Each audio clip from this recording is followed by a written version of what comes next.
Hope you're doing well. Monday the 5th of September, and we had NFP on Friday.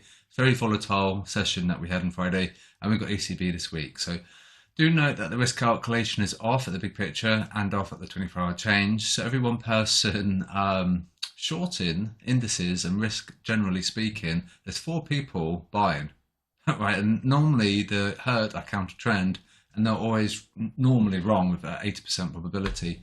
So this is telling us that indices should be falling because the herd are normally wrong and they're counter trend. And we'll have to wait and see what happens tomorrow. If they increase their bullish bets, that number is going to get more positive, and then it'll be more bearish for us because we want to do the opposite of those guys, okay?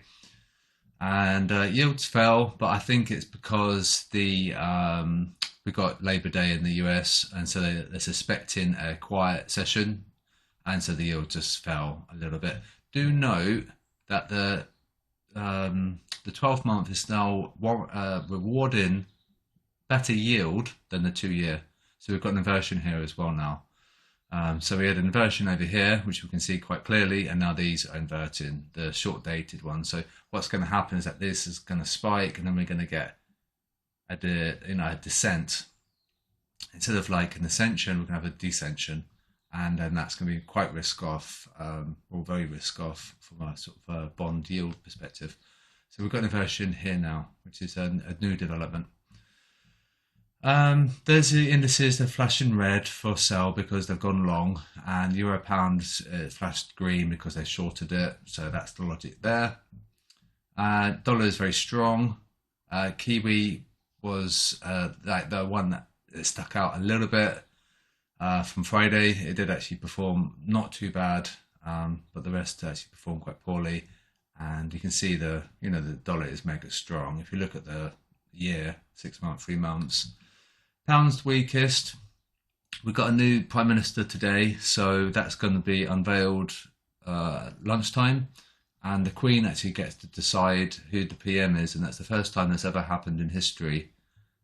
So it's like unprecedented there. So I think it's because she's very ill, and she might not have much time left, and she wants it wrapped up before she goes. So we're going to have a new PM. If we get well, it depends on the PM we get. It could be quite risk on. It could be risk off. So we'll have to wait and see. And be careful with the pound, okay? And dollar Swiss is leading. So there's the Swiss weakness, okay? And this was put out about half an hour ago.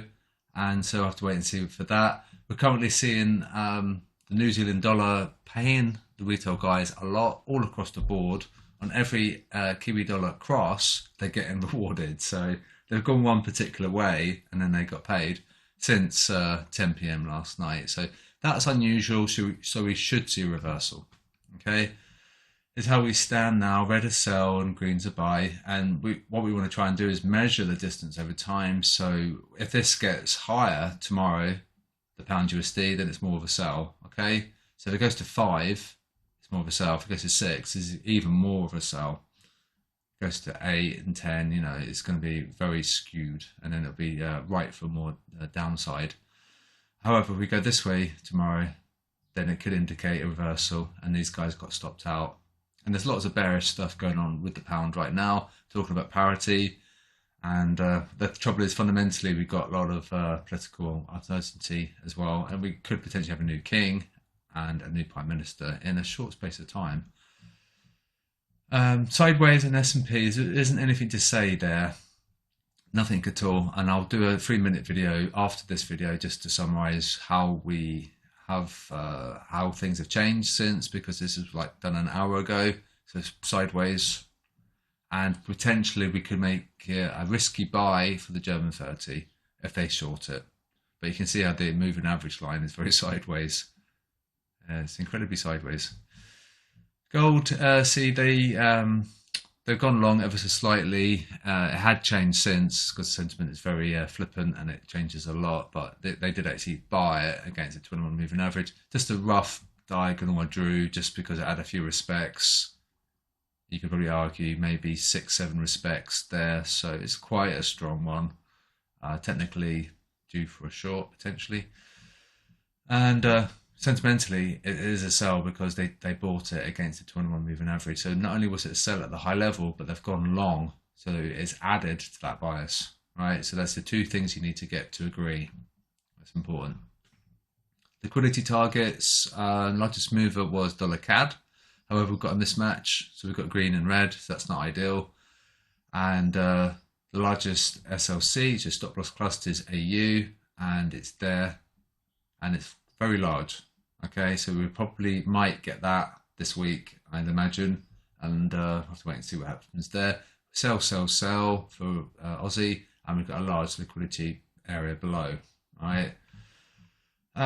So the failure rate is 51%. See, Kiwi wallet had a 1 out of 6 score, and now it's got a 0 out of 6 score. So if you were to take the trade of the day, I would wait for that metric to improve, and otherwise you'd just be gambling. So we want to try and use the logic and probability of the trap mechanism. So if this gets higher, we know the trap's in. If it's low, the retail guys are getting paid, and then that would be unusual. So we'd want to wait for them to be ensnared in a trap, and then hopefully, fingers crossed, they'd hold on to their losses, and then price will go to punish them. So it's quite a pickle because it just happens to coincide with our trade of the day, and we'd have to be patient.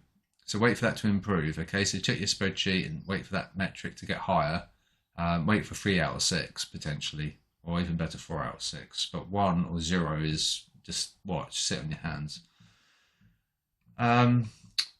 Yeah, we didn't have a trade of the day on Friday due to NFP, and we'll start recording the profit and loss this week as per Max Bubbles. So when that was put out, we'll have to just log it at the price we recorded it at, and then we just compare at the close of the day. That's probably a good way to do it, and that's what I think we'll do.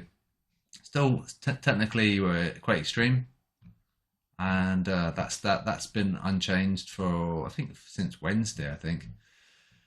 Economic calendar, we've got lots of PMI data out, and we've got retail sales out later as well. And don't forget we've got Labor Day, so we're going to have a very busy European session, and it's going to be a quiet US session. So I'm going to be taking it easy this afternoon. I've got lots of things to do in town. I need to do and run some errands and things like that. So I won't be around this afternoon, but I'll be back properly tomorrow. So I made this video quite quick because I want to talk about the indices, and I want to talk about how the sentiment has developed since the beginning of this bulletin, because it takes an hour to do each day, and the sentiment changes a lot in the hour leading up to London. So keep calm, always trade safely, and do note about what I was saying about our trade of the day. Watch the failure rate and watch for that level that I told you to monitor, and that's just on a separate video in that trade of the day category. And I'll speak to you guys tomorrow, so just be careful, and Labor Day today in the US.